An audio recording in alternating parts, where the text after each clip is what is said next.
Just imagine. You're walking home late at night, and you stumble upon a small, brightly lit tailor shop at the end of a shadow-cloaked alleyway. Its light seems oddly out of place, glowing unnaturally in the dense, cold fog. Would you go in? Some say curiosity kills the cat. But for the people of Brimstone Valley, curiosity only stitches the soul to nightmares. This is the curse of the Midnight Seamstress. Welcome to the Nightside Archive, the home of unsettling tales you've probably never heard before. Legend has it, the tailor shop stood undisturbed for decades, its windows hanging heavy with thick velvet curtains. No customers were ever seen in entering or leaving. Its sign was strange, faded, a disturbingly crooked font spelled A Thimble Company. Yet, no one in town claimed to know who Mr. or Mrs. Thimble, or even the company, was. The glow from the shop, however, practically begged for attention. A luminescence so otherworldly it seemed stitched directly into the creeping shadows. To truly understand the terror woven into this haunted fabric shop, we must go back 80 years to when it all began.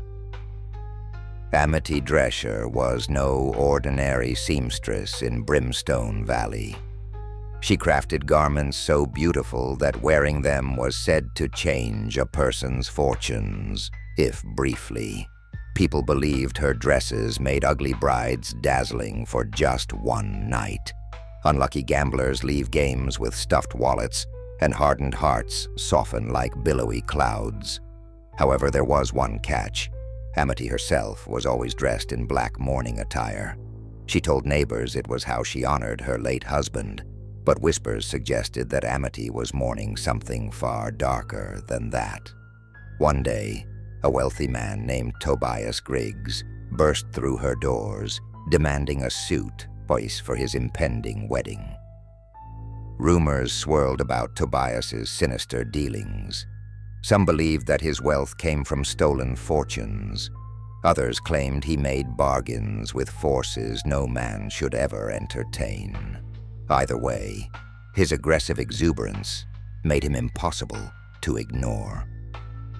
Amity agreed to make him a suit unlike any other, on one condition, that he bring her a lock of his fiancé's hair as payment. Tobias laughed at the odd request, tossing it off as eccentricity before complying with her macabre demand. Days passed and Tobias returned for his suit. It was magnificent, shimmering yet shadowy, as if woven from living threads that rippled like water. Tobias strutted out, confident he would be the envy of all. But Amity knew better. The seamstress worked not with love, but with malice. Tobias had no idea that his wedding day would turn into a tragic dirge. According to witnesses, the moment Tobias donned the suit at his wedding, an inexplicable heaviness descended. The air thickened, the candles flickered, and forlorn whispers seemed to rise out of nowhere. When the vows began, Tobias began sweating heavily, gasping for air. His nose bled. His bride, trembling, stepped back, her gasp echoing through the hall when Tobias collapsed. By the time anyone rushed to his side, Tobias was gone. Stone dead. An autopsy revealed his heart had ruptured, almost as if it had been stitched too tightly. Investigators traced his steps to Amity's shop. When they questioned her, she said nothing at all, aside from, "Fate works in odd ways." Later that evening, flames engulfed Amity's shop. No one could determine the fire's origin, but some witnesses claimed to see her shadow, strangely elongated against the inferno, vanish shortly before the blaze consumed the place. Her death didn't stop the legend from growing. For some years, the lot sat abandoned, with no one daring to rebuild.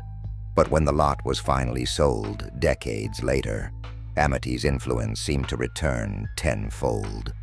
The newly built Tailor Shop, which reused bricks from the old foundation, brought with it ghostly incidents. A delivery boy reported hearing scissors snip inside after hours, despite the shop being locked up. Customers often claimed to hear sewing machines clattering, even when the workers went home. Then came the mannequins. Their glassy eyes occasionally seemed to follow patrons. Once a clerk swore he saw one shift its position overnight. An old seamstress employed there quit after claiming that she felt invisible hands guiding her stitches, like a ghostly mentor was breathing down her neck. Strangest of all was the single spool of black thread locked in a display case. The shop owner kept it as a novelty, though its origin was untraceable. Customers grew so uneasy about it that many stopped visiting the shop altogether. One fateful night, a young woman named Lila, a skeptic, dared to challenge the lingering lore. Friends dared her to spend the night in the shop alone. She agreed, laughing off tales of ghostly scissors and haunted needles. But as the clock passed midnight, Lila's bravery unraveled. The air turned icy. Whispers began shifting along the racks, threads hanging in eerie suspensions.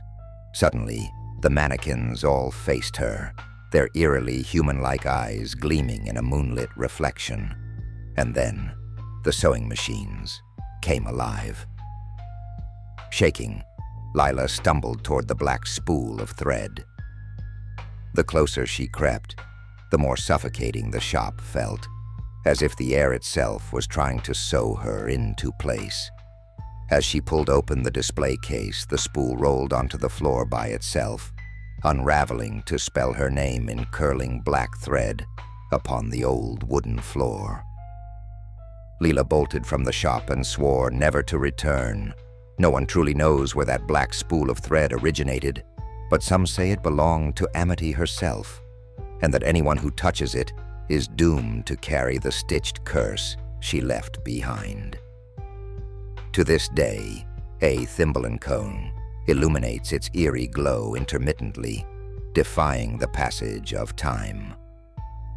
Cameras capture blurry figures moving behind the curtains, yet the shop remains locked tighter than a drum. Amity's laughter, it is said, still echoes faintly when the fog settles around midnight. Now tell me, viewer, would you dare to step inside? Or are you already wondering what shadowy destinies are woven into your own wardrobe, thread by cursed thread? Beware the midnight seamstress. Some garments are best left unworn. Good night.